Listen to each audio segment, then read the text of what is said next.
এবার ছেলেদের পালা।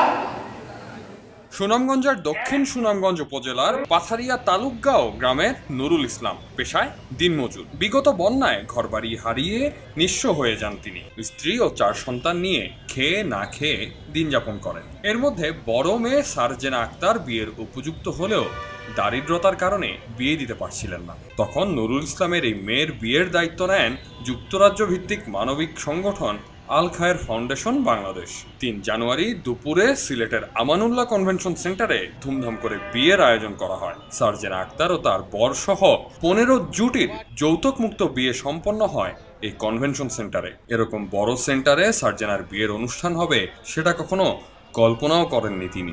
আমার পরিবারে অনেক দারিদ্র, মানে আমার আব্বা অনেক গরিব, মানে বিয়া দিতে খরচটা চালা নিতে পারে না। তো এইটা সরকারে মানে দেওয়া মানে অনেক সাহায্য পাওয়া, মানে আমরা মানে শান্তি হইব, মানে ভালোই হইব, মানে আমরা দুইজনে সংসারটা করতে পারবো।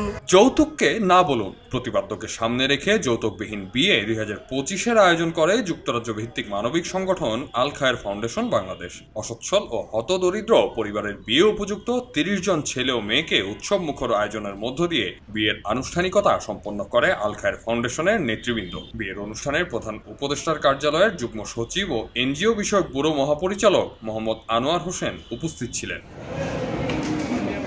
বিয়ের অনুষ্ঠানের প্রথম পর্বে আমন্ত্রিত অতিথিরা আলোচনা সভায় অংশগ্রহণ করেন। দ্বিতীয় পর্বে বিয়ে অনুষ্ঠিত হয়। আয়োজকরা জানান 15টির মধ্যে 12টি জুটির বিয়ে গতকাল রবিবার সম্পন্ন হয়। 3টি বিয়ে সোমবার সকল অতিথিদের সামনে সম্পন্ন হয়। বিয়ে শেষে খাবারের পর্ব শেষ করে বরকনেকে বিয়ের উপহার দিয়ে বিদায় দেওয়া হয়।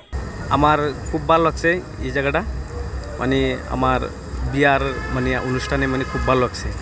আমরা আনছেন তারা আমরা খুব সুন্দর লাগতেছে। আমরা যৌতুক ছাড়া বিয়ে আসবেন তারা খুব আমরা খুশি খুশি মনে। ওই আমার মেয়ে আর আমার উড়াইতাম কি ওই আইসি কেন আমরা।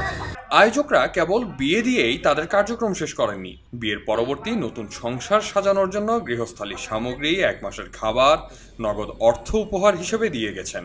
পাশাপাশি বরকনে যেন স্বাবলম্বী হতে পারেন সেজন্য ভ্যান গাড়ি, সেলাই মেশিনও উপহার দেওয়া হয় আল খায়ের ফাউন্ডেশন বাংলাদেশের পক্ষ থেকে। আল খায়ের ফাউন্ডেশনের লন্ডন অফিসের প্রেজেন্টার আব্দুল বাসিত জানান, সামাজিক দায়বদ্ধতা থেকেই এ ধরনের আয়োজন করা হয়েছে। আল খায়ের ফাউন্ডেশনের কান্ট্রি ডিরেক্টর তারেক মাহমুদ সজীব জানান, সামাজিক ও মানবিক কাজের অংশ হিসেবে 2023 সাল থেকে এ ধরনের কাজ করছে সংগঠনটি। যৌতুকবিহীন বিয়া দেওয়ার সেই উদ্যোগটা আমরা আত নিছি যে আল খায়ের ফাউন্ডেশনের সম্পূর্ণ খরচে আমরা প্রত্যেক বছর আমরা চাইমু বাংলাদেশের বিভিন্ন জায়গাত, নট অনলি ইন সিলেট, আমরা রংপুর করছি, ইতিমধ্যে আরও বাংলাদেশের অন্যান্য অঞ্চলগুলোর মাঝে আমরা করমু।